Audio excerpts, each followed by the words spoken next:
Executive Yoda. Just wanted to get into this a little bit. Just saw an article about the kid Ahmed Muhammad who made the alarm clock. This is something that just, again, it's another one of those things. It draws a line in the sand between people who hate it, people who love it, and one side that loves it tends to want to fight for it like it's their own kid. So, the story has been building up steam the last few days, and this poor kid, been arrested, been suspended, they going on and on about it.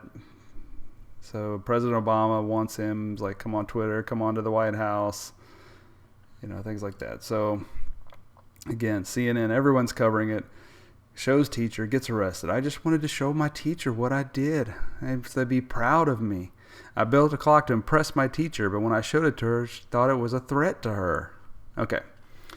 So, going through this, here is the guy just praising this thing. Ahmed should be proud of his build. All 14-year-olds possess curiosity about taking things apart, putting them together, an integral part about learning. Okay. Look, Ahmed and all children misunderstood for their embracement of technology are given deeper consideration for their endeavors. Yeah, there's a lot going on with that. But then you kind of get this, and this is a problem. And it's two separate articles. One's on artvoice.com, a blog. The other on Conservative Post. Real engineer reviewed Ahmed's clock and found truth nobody wants to talk about. He said, I looked at it and saw right away that it was a 70s tech, mass produced in a factory. He turned to eBay and he found this. The clock that Ahmed apparently took apart and just placed into a pencil box that can be bought for $12 on Amazon. He said the shape and design is a dead giveaway. The large screen, the buttons, I just think this is hilarious. This feels like another one of those things, like a false flag. They wanted to see how Americans would react to a Muslim child being arrested for something like this, or being come against. See, what are Americans going to do? Well, they saw what we're going to do. Like right here, I love what this guy says at the end of this article.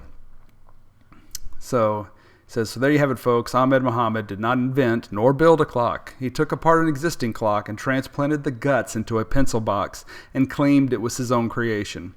It all seems really fishy to me. If we accept the story about inventing an alarm clock is made up, as I think I've made a pretty good case for, it's fair to wonder what other parts of the story might be made up, not reported factually by the media, or at least exaggerated.